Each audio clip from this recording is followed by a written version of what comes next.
Chloe Steele seo anna éis Jace. Bhí mí smúinsin dad go trí gedraasta or ha tar oper ige rigiano i de grúpt.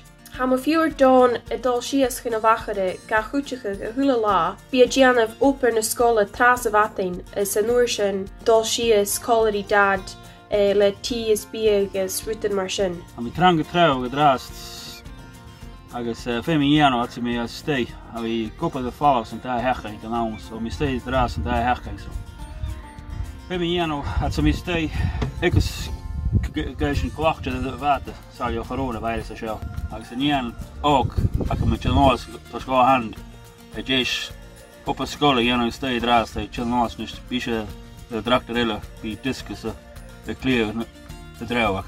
Ha mo fiúr éile cara ag tá hula lá gianamh táró per scola or ha géria bhí na mental health nurse ha dóchas go bhí an examseiche a naflionna.